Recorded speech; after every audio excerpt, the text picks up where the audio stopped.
A paz do Senhor, meus queridos, graça e paz da parte de Cristo. Estamos aqui para mais um vídeo para a honra e glória do nome do Senhor. Estamos estudando o livro de Mateus. Já passamos aqui por 7 capítulos e hoje vamos entrar no 8º capítulo para a honra e glória do nome do Senhor. Se você chegou aqui e ainda não é inscrito, eu te convido, se inscreva no canal, deixe o seu like, ative o sininho para que todos os vídeos deste canal você seja notificado e que você possa compartilhar. E se você concorda, deixa aqui no comentário. Se você chegou agora nesse vídeo, deixa no comentário, comente para que a gente possa ir crescer na presença de Deus e também aqui no YouTube. Hoje vamos falar sobre o capítulo de número 8. Se você ainda não assistiu os outros capítulos de Mateus, vai no vídeo anterior a este e vai assistindo desde o capítulo 1 até nós chegarmos aqui. Hoje nós vamos falar quando Jesus começa o seu ministério de cura. Porque se observarmos desde o capítulo 1, onde falamos da genealogia de Jesus, no capítulo de número 2 falamos sobre o nascimento de Jesus, no capítulo 3 do batismo de Jesus, no capítulo 4 a tentação no deserto de Jesus, e Jesus então vai para o monte, e estando ele no monte, ele vai começar a ensinar o sermão do monte, no capítulo 5, no capítulo 6, no capítulo 7, onde falamos anteriormente sobre os 2 alicerces, sobre as 2 portas, a estreita e a larga, aquele que edifica sua casa sobre a rocha, aquele que edifica sobre a areia. E hoje nós vamos observar que Jesus já vai descendo do monte e vai começando operando muitas curas. Então vamos lá estudar a palavra de Deus. Pega a sua Bíblia aí também, se você concorda, deixa aqui no comentário, e se você tem algo a acrescentar, deixe também, que Deus venha te abençoar, abençoar a tua casa, a tua família. Diz assim a palavra do Senhor: e descendo ele do monte, seguiu uma grande multidão. Aonde Jesus estava, sempre havia uma grande multidão. E eis que veio um leproso e adorou, dizendo: Senhor, se queres, pode tornar-me limpo. O interessante aqui, é que ele adorou. E nós bem sabemos que Jesus, ele tem o seu nazirado, ou seja, ele era separado. Todo aquele que era escolhido para o nazirado, ele era separado por Deus. Ele não poderia tocar em um leproso, ele não poderia chegar perto de alguém morto.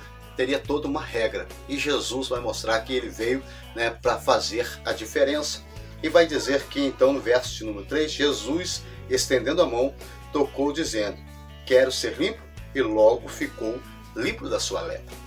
No livro de Mateus é a primeira cura que Jesus realiza e de grande importância.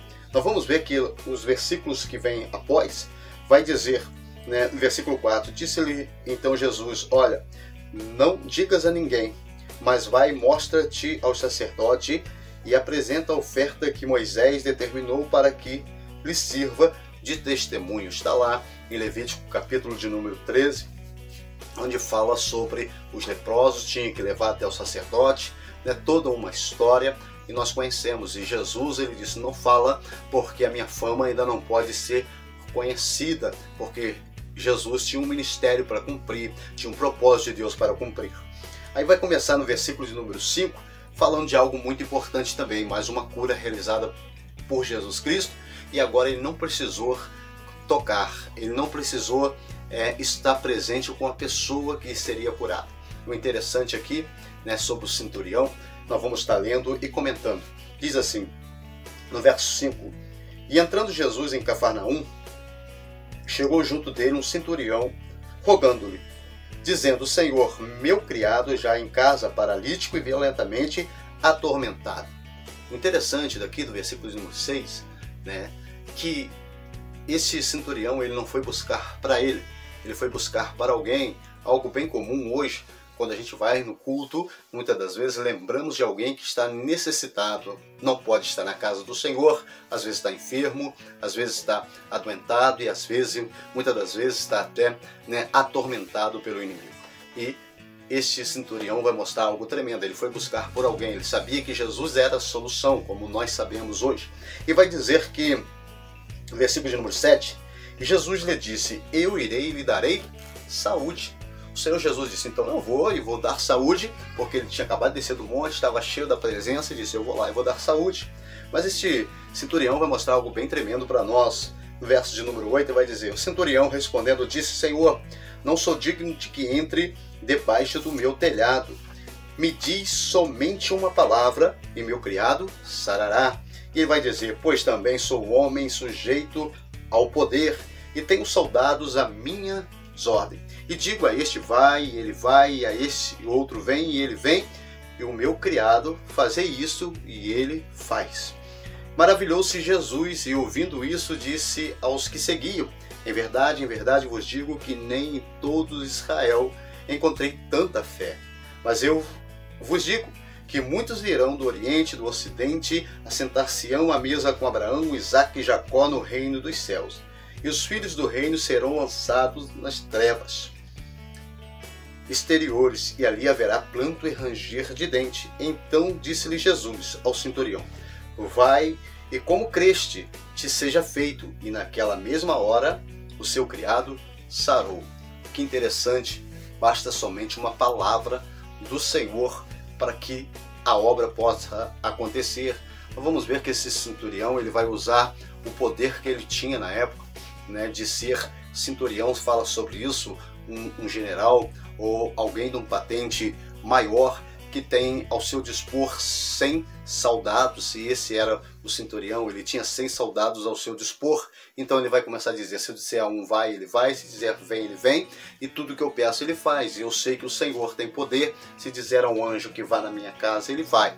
Basta uma palavra apenas, e é assim que Deus opera. Então é nesse texto que nós sempre dizemos, basta uma palavra do Senhor, e ele vai atender o nosso clamor, o nosso pedido. Nós terminamos aqui no verso 13, vamos para o verso 14, que diz, né, a cura da sogra de Pedro, né, quando Jesus entra na casa de Pedro. Jesus entrando em casa de Pedro, viu a sogra deste jazendo com febre. Ou seja, o interessante desse texto é que Jesus entra na casa, e quando ele chega na casa, ele vê que alguém está necessitando, está precisando. Às vezes pensamos assim, a cura do Senhor é só um câncer, a cura do Senhor é só uma lepra, a cura do Senhor é para algo grande, mas vai dizer que Jesus entrando na casa, não importa o tamanho da doença, não importa o tamanho da dificuldade, Jesus ele cura todos, Jesus sara todos, né, porque a palavra do Senhor se cumpre. Então no versículo de número 15 diz, e tocou-lhe na mão, e a febre o deixou, então levantou e o serviu. Interessante é que Jesus ele faz a cura, né? Não é para a pessoa ficar prostrada. Jesus faz a cura, não é para a pessoa ficar estagnada. Jesus faz a cura, e como a sogra de Pedro, o que ela faz? Se levanta e serve a Jesus Cristo, que nós possamos servir a Cristo. Aí do versículo de número 16 em diante, vai dizer que trouxeram muitos enfermos, muitos doentes. No versículo 16 diz assim, e chegando à tarde, trouxeram-lhe muitos endemoniados, e ele, com a palavra, expulsava deles os espíritos malignos e curou todos os que estavam enfermos. Jesus curava, né, não somente colocando as mãos, mas Jesus pregando, falando do reino de Deus, ele curava. Para que se cumprisse o que fora dito pelo profeta Isaías, que diz, ele levou sobre si todas as nossas enfermidades. Isaías capítulo 53 fala sobre isso. E agora o interessante desse texto de Mateus capítulo 8, encontra no versículo de número 18 até o versículo de número 22, aonde vai falar aqui de alguns discípulos, de um escriba e depois de um discípulo. O escriba queria seguir a Jesus Cristo e disse, aonde o Senhor for, eu irei contigo. Né? E Jesus vai dizer para ele assim, as raposas têm o seu ninho, têm o seu covil, mas eu não tenho aonde reclinar a minha cabeça. E outro discípulo lhe disse, versículo 21, Senhor, permite-me que primeiramente vá sepultar meu pai. Jesus, porém, disse, segue-me e deixe os mortos que sepultam os mortos. Muitas das vezes nós damos tantas desculpas, né? Deixa eu fazer isso, deixa eu fazer aquilo, mas Jesus quer que nós façamos a obra dele, né? A gente tem que seguir ao Senhor. E agora, para terminarmos esse texto, né, vai dizer sobre uma grande tempestade. Do versículo 23 ao 27, né, Jesus então vai acalmar a tempestade. Nós vamos ver que Jesus entra com seus discípulos, no versículo 23, e entrando ele no barco e seus discípulos seguiam. E eis que o mar se levantou, uma tempestade tão grande que o barco era coberto pelas ondas, e ele, porém, estava dormindo. O que Jesus fez aqui nesse texto, que não faz hoje? Jesus estava dormindo. Por que Jesus dormiu? Porque ele estava em um corpo físico. E neste corpo físico nós ficamos cansados, nesse corpo físico nós precisamos dormir para recarregar as baterias, para recarregar força. Jesus estava dormindo. Jesus não dorme hoje, né? Ele está num corpo glorioso, ele está, né, atento aos nossos pedidos, seja a hora que for, né, porque Jesus não dorme mais. Mas aqui no texto ele estava dormindo e os seus discípulos aproximaram-se e despertaram dizendo: Senhor, salva-nos que perecemos. E disse-lhe: por que temeis, homem de pouca fé, ou homem de fé pequena? Por que temeis, né? Eles também tinham autoridade. E então, levantando, repreendeu o vento e o mar, e seguiu uma grande bonança. E aqueles homens se maravilharam, dizendo: quem é este, que até os ventos e o mar lhe obedecem? Andavam com Jesus, viram cura, mas não conhecia Jesus. Até nos dias de hoje, existem pessoas que estão na igreja, que estão no Evangelho, que andam com Jesus e não conhecem o poder e a autoridade de Jesus. Nós precisamos conhecer mais Jesus, nós precisamos saber que esse Deus que nós servimos é um Deus poderoso. Essa tempestade, pelo que o texto nos diz, pelo que o texto nos orienta, era uma tempestade maligna. E muitas das vezes na nossa vida se levanta uma tempestade maligna. Nós temos que ter autoridade de Deus para repreender esta tempestade. Por que essa tempestade era maligna? Porque Jesus estava indo fazer uma grande obra do outro lado, né? E os textos, os versículos que vêm à frente, do versículo 28 até o 34, vai falar de dois endemoniados, né? Esses dois endemoniados estavam possessos pelo inimigo. Então o inimigo sabia que Jesus ia chegar lá. Então quando ele sabe que tem uma obra para ser realizada, se levanta tempestade, se levanta momentos difíceis. Nós precisamos vencer esses momentos ruins na nossa vida, né? Quando o inimigo se levanta, nós temos autoridade para repreender a tempestade que está sobre a nossa vida. No verso de número 28 diz assim: e tendo chegado ao outro lado, a província dos Gergesenos, saíram-lhe ao encontro dois endemoniados vindo dos sepulcros, tão ferozes eram que ninguém podia passar por aquele caminho. E eis que clamaram, dizendo: que temos nós contigo, Jesus, Filho de Deus? Vieste aqui nos atormentar antes do tempo? Ou seja, o inimigo sabia, né, que o Senhor Jesus viria, mas aquele momento não era o momento do Senhor estar ali. Então eles vão dizer desta maneira: e andavam pastando diante deles uma manada de muitos porcos. Os demônios rogaram-lhe, dizendo: se nos expulsares, permite-nos que entremos naquela manada de porcos. E disse-lhe: ide. E saindo eles, introduziram na manada dos porcos, e eis que toda aquela manada de porcos se precipitou no mar, por um desempenhadeiro, e morreram nas águas. E os porqueiros fugiram, e chegando à cidade, divulgaram todas aquelas coisas que aconteceram aos endemoniados. E eis que toda aquela cidade saiu ao encontro de Jesus, e vendo, rogaram-lhe que se retirasse dos seus terrenos ou da sua terra. Interessante aqui, nesse texto desses, né, endemoniados, é que nós vamos ver o valor que o mundo dá.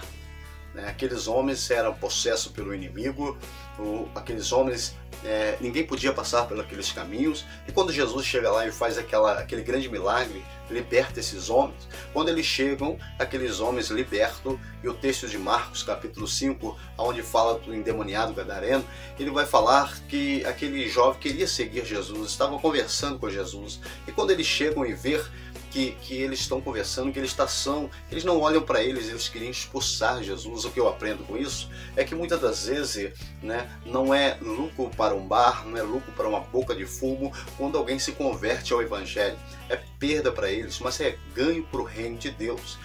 Quando nós estudamos esse texto, nós vamos entender, né, que Jesus Cristo ele veio para modificar, para libertar vidas. Então, dentro do capítulo 8 de Mateus, nós encontramos vários milagres. Nós vamos falar sobre o leproso que foi curado, nós vamos falar aqui sobre, né, aquele servo do centurião que foi sarado, nós vamos falar sobre a sogra de Pedro, nós vamos falar sobre, né, Jesus curando muitos que levaram até aí no versículo 16, nós vamos ver Jesus acalmando a tempestade e vendo Jesus libertando dois homens que estavam possessos pelo inimigo. Então o ministério de Jesus começa no capítulo 8 de uma forma tremenda, de uma forma muito grande. Que Deus venha nos abençoar, se possível, estaremos aqui no próximo vídeo, né? Tentarei colocar daqui 2 dias, hoje sendo a quarta-feira, né? Na sexta-feira, se Deus me permitir, né? Colocar um dia sim, um dia não, um vídeo aqui, para que nós possamos aí crescer no YouTube e também na presença de Deus. Se esse vídeo foi bênção para você, deixa o seu like,